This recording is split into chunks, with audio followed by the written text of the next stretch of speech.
maua ya Musa paradisiaca. Musa paradisiaca, faida zake katika mwili wa binadamu. Kama ndizi inaliwa, basi hata mti wake pia ni dawa. Of course, haya maua unayoyaona, unachukua na vitoto vyake vyote, unaosha vizuri kwa kutumia maji ya moto yaliyowekwa chumvi. Then unaweza ukatumia upendavyo.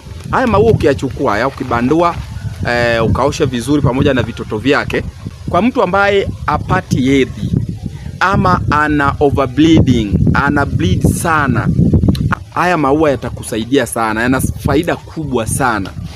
Kwa hivyo utakachokifanya, utachukua haya, alafu unayakatakata na vitoto vyake, alafu una blend, unasaga juice yake safi. Saga juice safi kama naye saga matunda. Chuja, pata glass moja kutwa mara 2 ndani ya siku 7 hadi 21. Wakati ule unaenda hedhi, ama kama upati hedhi kabisa, tumia kwa uwezo wa Mwenyezi Mungu, utapata matokeo mazuri sana.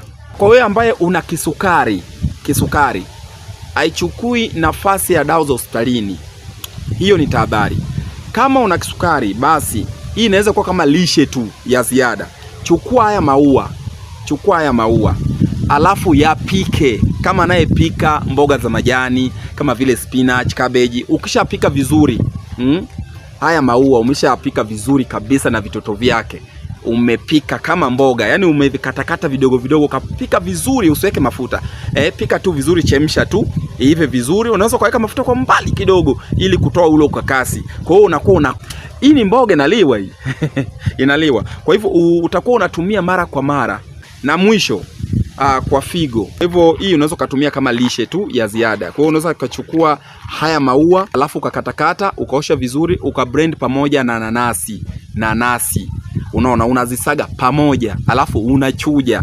Unapata glasi moja kutwa mara 2. Itakusaidia sana kuondoa sumu kwenye figo. Inasafisha sana figo, kidney. Yes, itakusaidia sana. Usikose comment hapo chini. Hebu tuambie faida zingine hapo chini. Yes, unatumia kwa kutibia magonjwa gani? Hii ni Rastobe Food Product. Bye bye.